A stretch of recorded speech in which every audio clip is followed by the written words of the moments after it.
Notre entreprise s'appelle Atelier Cinétique. Je suis Jean-Baptiste Mallard, fondateur de l'atelier. Camille Agnès, associé de l'atelier Cinétique. J'ai étudié en école d'architecture et en école d'ingénierie. Je travaille actuellement au bureau d'études structures et je fais de l'enseignement en école d'architecture sur des TD structures.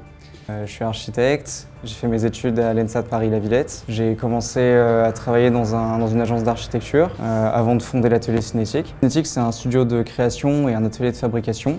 On développe une pratique transversale au croisement de l'architecture, la scénographie et le design.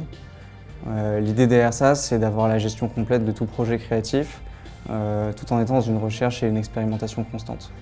Donc ça nous permet aussi d'avoir une pratique diversifiée et qui nous correspond, notamment avec le travail de la matière, la recherche du détail constructif ou encore l'étude du lieu et du contexte des projets. On est basé à Paris. Les projets sur lesquels on travaille se trouvent principalement en Île-de-France. Il y a aussi des projets à Grenoble, à Marseille ou dans des zones plus rurales en France.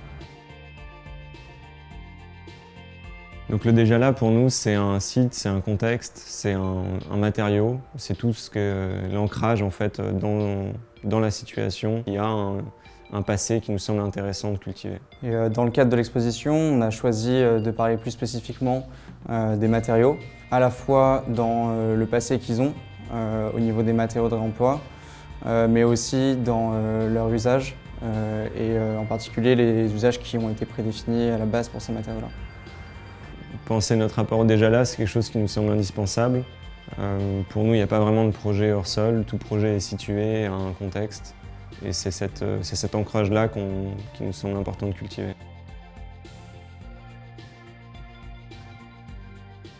Sur cette exposition, on a choisi de réunir notre pensée sur le déjà là autour du thème de la physiologie des matériaux éprouvés, qui nous semble décrire en fait, cette étude des sens qu'on met en place sur les matériaux pour révéler leur passé et leur ancrage.